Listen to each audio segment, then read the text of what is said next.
That's the idea. That's the concept that we're talking about here with the married puts. The benefit, Andrea, is don't panic. Okay?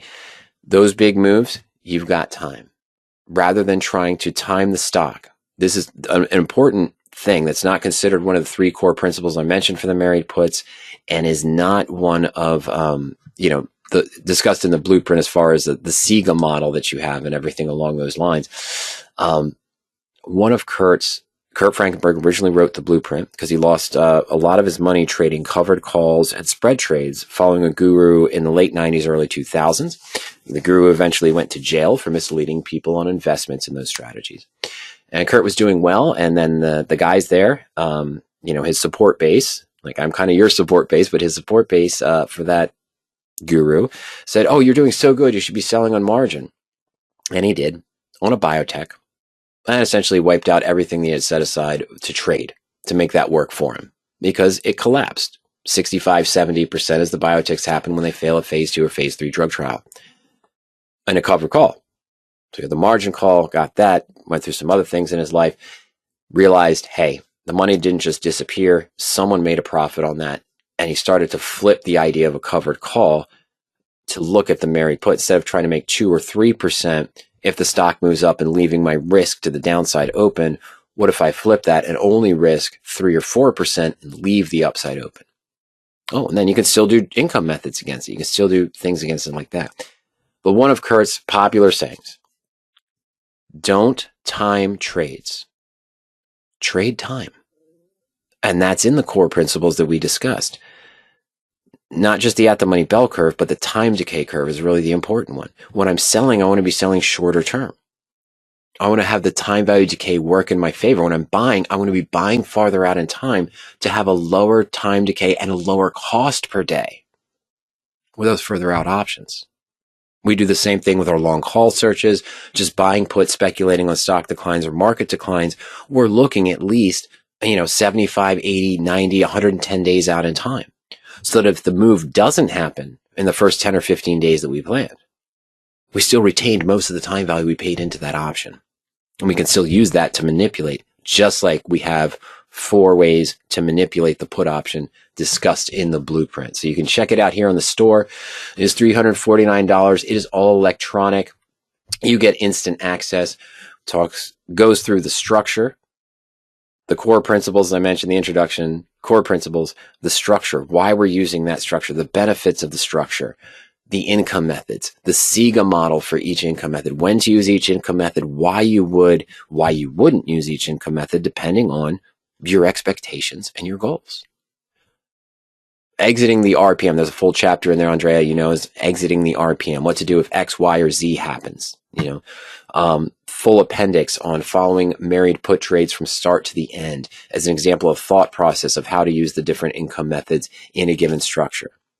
Right? That's all there for you. That's what's discussed in the blueprint. Combining income methods. I gave you one of those. We showed you income method number 4, rolling up the put. Hey, I'm going to reward myself for picking the right stock. I'm going to lock in a lot of this unrealized gain here and take my risk almost down to 0. Then I'm going to reward myself further and I'm going to generate income. But hey, I want to leave the upside open. We combined 4 and 6. It's a beautiful trade. I love it. I do that a lot in the Fusion portfolio, radioactive trading in the right scenarios. I didn't sell the stock to lock in the profit, Andrea, and leave the put open. I might do that if I think I've reached a peak and the stock's going to decline. Or I might use income method number 12. The stock collapses, don't panic. Give it a few days. See what the stock does. That's what worked for me with on holdings, ON. I'm sorry, I keep saying that. I call it on holdings. The stock symbol is ON. But as it fell, I readjusted the put, then readjusted the position, then used another income method number 7, to get back in the stock at a lower price. And I was at bulletproof status, even though the stock was down 12%. Then I did other income methods to get that return up. And then the stock collapsed again. Here we are down 23%. I'm at a 5% profit, which I should be taking. But I'm going to do other income methods to sort of enhance that, because I know the earnings are coming up and I want to go through the earnings. And if it collapses, hey, I'm still going to make a profit on the trade. Not what I wanted, maybe not my goals. That's why I want to use another income method. But I don't want to cap the upside in case on spikes up. Don't panic. Time is on your side. Don't time your trades by trying to sell the stock once you have a profit or selling the put once you have a profit. Don't look at it as two moving parts that you just have to close and try to time your trades. Don't do that. It's a bad idea. It can get you into trouble. Follow the income methods. Stock shoots up. Use that income method number 4, lock in the profit. You've got a winner. You're expecting it to continue to be a winner. Lock in some of those unrealized gains. Do another income method. Continue the trade. Stock collapses 25 to 30% for poor earnings. Take a step back. Don't chase the bid-ask spread that day trying to sell to close the put and all the activity to try to get the profit on it. Let it go. Wait a day or two. Wait for the dust to settle. You've got time. You've got a guaranteed exit. It's not like a stop order. You're not going to get called out. You're not going to get suddenly filled at the worst possible price because your stop order was triggered. You have a guaranteed exit and a single-digit risk. 100, 150, 160 days out in time. Relax. That's the benefit of the married puts. You can relax. You can trade with safety and sanity. You don't have to overreact. And there's a risk of overreacting, just like any other strategy. Like we mentioned with the coaching session I had on Wednesday, and the idea of, hey, I've gapped up, I'm going to sell to close my stock, and the stock continues to move up. Why are you holding the put? That's losing value. Okay, so I'll sell the put and let the stock run. Oh, but the stock reverses. Now you're back to break even where you could have been at bulletproof status if you just adjusted the put. I don't like to close individual legs. I don't like to close the put hoping the stock's going to continue to move up and not have the protection. I don't like to close the stock thinking that the stock's going to go down and my put's going to increase the profit to get me back to break even.